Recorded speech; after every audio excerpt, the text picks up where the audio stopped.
Assalamualaikum warahmatullahi wabarakatuh. Halo semuanya, bagaimana kabar kalian hari ini? Mudah-mudahan sehat selalu.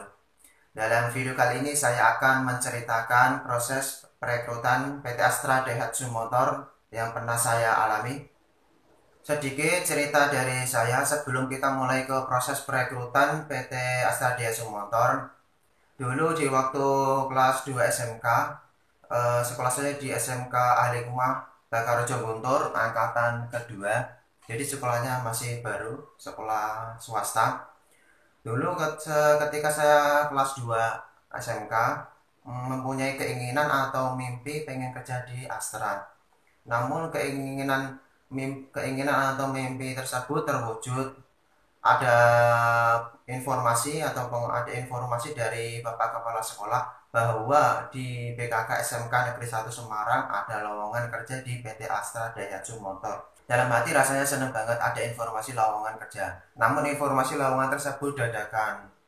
Informasi pendaftaran pada hari itu juga, hari terakhir.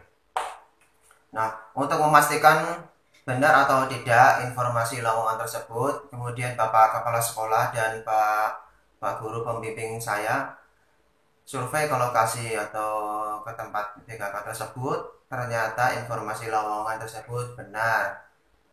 Pendaftaran terakhir tersebut yang kemarin dadakan, ada kelonggaran waktu ditambah pembukaan pendaftaran sampai 2 hari lagi. Alhamdulillah pendaftaran saya sudah bisa diterima. BKK SMK Negeri 1 Semarang membuka lowongan kerja di ADM untuk umum mulai dari SMA atau SMK lain. Nah, untuk persyaratannya SMA jurusan IPA dan SMK semua jurusan kecuali teknik bangunan.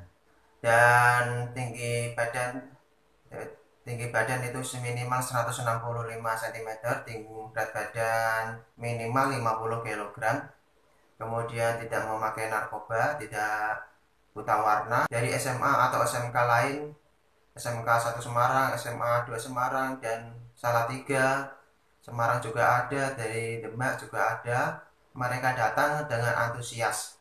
Waktu itu mulai tes pada bulan April tahun 2012 kalau nggak salah.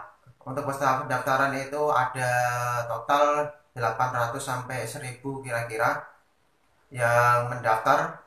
Persaingan semakin ketat karena harus bersaing dengan para peserta pendaftar. Oke, tanpa panjang lebar saya akan menceritakan atau menjelaskan tahapan proses kerja di PT Astra Daihatsu Motor. Yang pertama tes fisik, yang kedua tes psikotes, yang ketiga tes wawancara, yang keempat tes medical setup. Yang pertama untuk tes fisik, pengukuran tinggi badan untuk pria itu minimal tinggi badan 165 cm dan berat badan 50 kg. Kebetulan di waktu itu saya pendaftarannya cuma menyediakan lowongan untuk pria atau laki-laki. Lalu sit up dan push up minimal 30 kali dalam 1 menit. Untuk lari 400 meter. Selanjutnya setelah lolos tes fisik, kita lanjut ke tahap tes psikotes. Untuk tes psikotesnya saya kasih contoh sedikit. Yang pertama untuk tes Kraepelin. Contohnya seperti ini. Untuk tes Kraepelin sendiri biasanya ada instrukturnya atau pemandunya. Kita disuruh untuk menambahkan angka mulai dari bawah sampai ke atas dengan cepat ya teman-teman. Misalkan ini 3 tambah 4 sama dengan 7, 35 sama dengan 8. Ketika instrukturnya suruh bergeser, kita langsung bergeser. Misalkan ini 7 tambah 4 kan hasilnya 11. Kita tuliskan saja angka 1. 8 tambah 7, 15. Ditulis 5. Dan seterusnya sampai selesai. Ketika instrukturnya bilang geser, langsung saja digeser. Untuk tips dan triknya dari tes Kraepelin ini, biasanya HRD menilai dari grafiknya sendiri. Misalkan di sini ya teman-teman, saya dari langkah pertama itu bisa menyelesaikan sampai di sini. Terus yang langkah kedua menyelesaikan sampai di sini. Langkah ketiga sampai di sini. Nah ini teman-teman, HRD akan menilai tes Kraepelin kita itu dari grafik ini ya. Kalau grafiknya meningkat, itu bisa lolos tesnya. Kalau grafiknya menurun, kemungkinan akan gagal. Demikian informasi, contoh informasi tes Krapelin. Saya tidak akan menjelaskan tes psikotesnya karena banyak ya. Mulai dari tes apa namanya, Krapelin tadi, Krapelin, lalu ada tes Warteg. Tes Warteg di sini eh, artinya itu tes melengkapi gambar, tes melengkapi gambar. Contohnya di sini misalkan ada soal titik ini, kita suruh melengkapi gambar. Misalkan ya berhubungan dengan titik apa ini. Nah, menurut eh, kalau saya sendiri ini titik artinya pusat, jadi saya bikin bikin jarum jam. Nah ini, nah, contohnya seperti ini. Kemudian ada lagi tes, lalu ada tes TIU. Nah tes TIU ini untuk caranya itu mencocokkan gambar yang sesuai pada pilihan yang sudah ditentukan. Nah biasanya contoh soalnya seperti ini ya teman-teman. Kolom A, B, C, kemudian ini jawabannya disuruh melingkarin. Contohnya seperti ini, ada panah satu, kemudian jawabannya panah kedua. Jadi ketika ada titik ini, jadi jawabannya titik dua ini. Kita lingkarin. Contohnya seperti ini. Dan masih banyak tes-tes psikotes lain. Teman-teman bisa mempelajari contoh soal tes psikotes. Oke, sebelum teman-teman mulai tes, jangan lupa berdoa kepada Allah Subhanahu wa taala dan minta doa restu kepada kedua orang tua. Hanya dengan minta restu kedua orang tua lah saya bisa menjadi seperti ini. Alhamdulillahnya itu ada mujizat ketika saya mengerjakan soal itu bisa selancar, bisa dimudahkan oleh Allah Subhanahu wa taala. Dan jangan lupa teman-teman sebelum memulai atau mengerjakan sesuatu itu awali dengan bismillah. Setelah mengikuti tahapan tes fisik, kemudian tes psikotes sudah lolos, lanjut ke tes wawancara. Nah pada saat tes wawancara ada tips dari saya.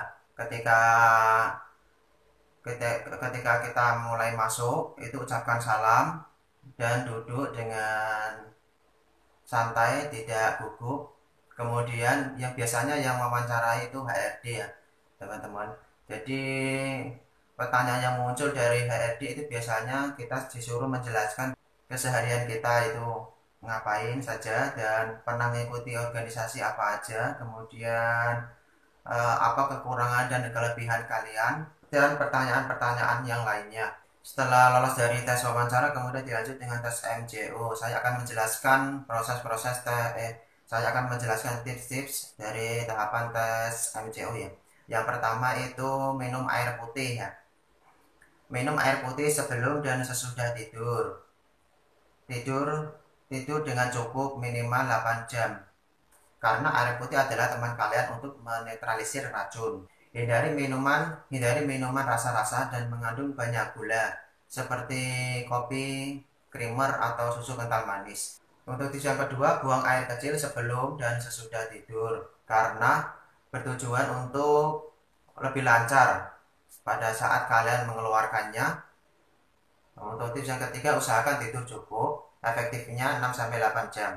Untuk tips yang keempat itu bangun lebih awal karena otak dan aliran aliran darah kita itu lebih fresh ketimbang kita itu tidur terlalu lama. Untuk tips yang kelima itu setelah kita bangun lebih awal, jogging minimal 5 sampai 15 menit untuk membantu melancarkan peredaran darah lebih lancar. Untuk tips yang keenam, puasa sebelum tidur sampai menjelang tes MCO. Nah, kita itu dianjurkan pada saat puasa itu hanya diperbolehkan minum air putih saja.